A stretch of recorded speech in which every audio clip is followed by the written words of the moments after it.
Thank you very much, Anne, and good morning, everybody. My name's David Ireland, and I'm Chief Executive of this organisation, the Empty Homes Agency. Shortly, in fact, to drop the word agency, we're not a quango, we're actually an independent charity.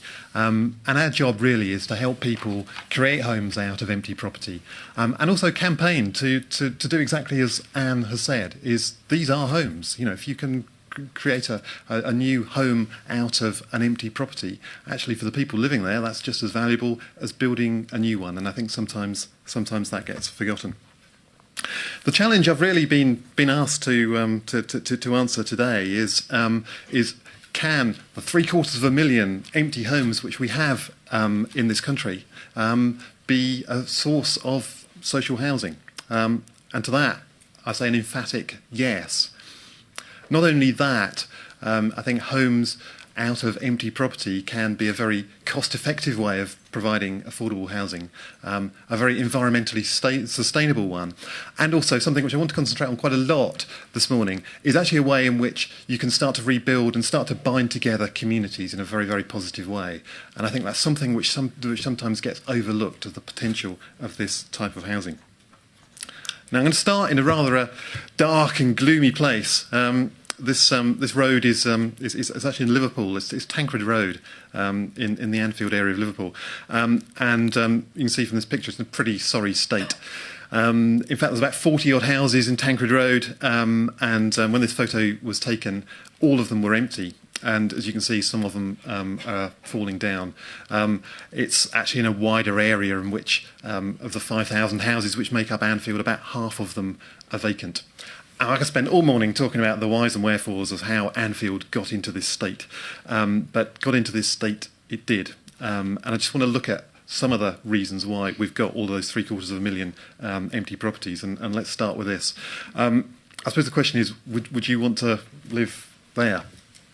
In this state, my answer would be I wouldn't, and most people, I think, would have a similar answer. So despite the fact we've got all this housing need and housing demand in this country, there are places, for lots of reasons, that people don't want to live, and demand has a very important part of that. It's not just demand. Here's another large concentration of empty properties.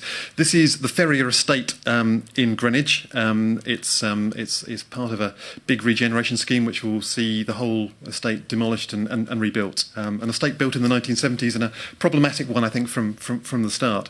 The council made the decision, probably quite rightly, that this estate needs to be replaced. But the process has taken rather a long time. In fact, of the 2,000 odd flats in this estate, over 1,000 have been empty for more than 5 years as part of the Decant programme. I think it was Regeneration Renewal magazine did a survey last year and said that 80% of big housing regeneration schemes were stalled. I was in Newcastle last month, and I retold that, and somebody from the floor said, "No, that's not right. That's an exaggeration. It's not 80%. It's 100%."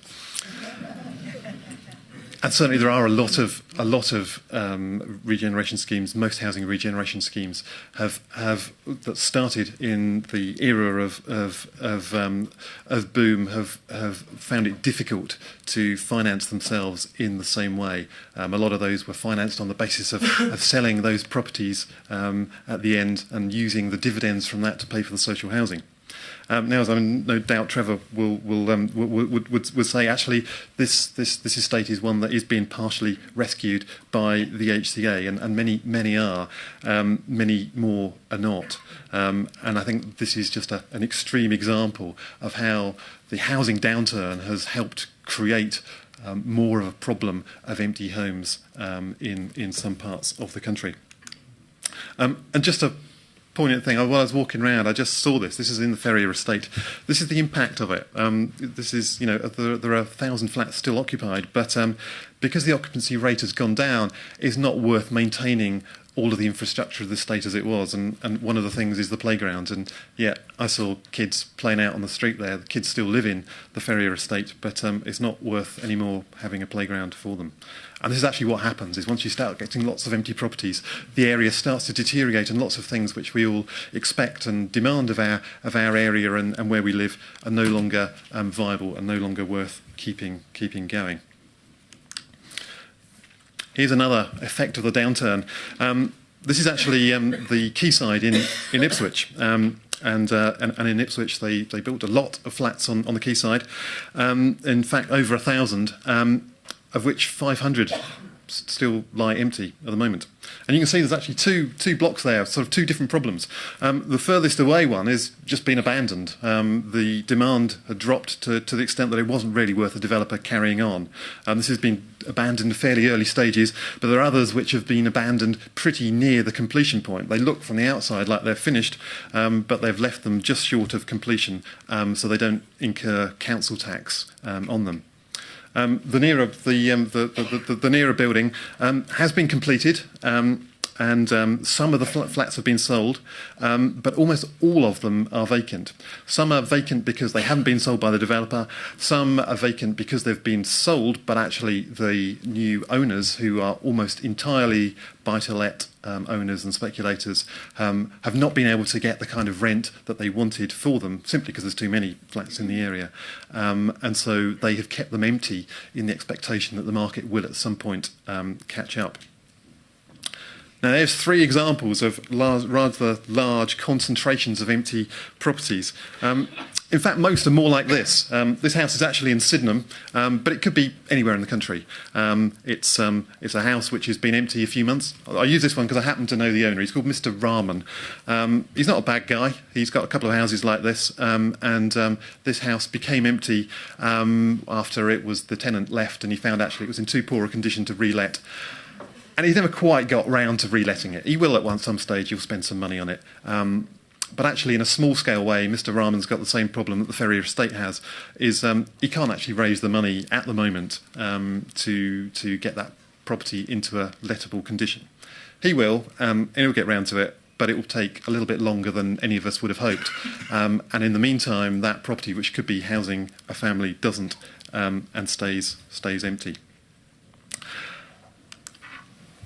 So let's have a look at some of the ways in which these properties can become affordable homes. Here's another block. This is in Bow in East London, a housing association block, and you see down the bottom flats vacant. In fact, there's 5 vacant flats on the ground floor of this block. And the housing association decided, in much the same way that some of the other owners that I've mentioned have decided, it's just not financially viable to bring those properties back into use. The rent they'll get won't really make it worthwhile, the investment which they have to spend. They estimated that it was going to cost them £35,000 to do up each of those flats into habitable condition, and by the time they'd recovered all the rent, they were probably going to redevelop the block anyway. So they boarded them up. What actually happened here was rather interesting. A local housing cooperative called Phoenix Housing Co-op have been working in East London for many, many years on a fairly small number of sites. Decided that actually they could expand and they could do something with these flats. What they did is they found some volunteers. This guy is Ray. Ray's been living in this part of London all his life, and he's out of work. He lost his job. He's worked in the building industry before, but lost his job. And Ray was actually very happy to volunteer for Phoenix and help renovate those flats, get them back into use. And with his building skills, along with 8 other people, they got those flats all back into use.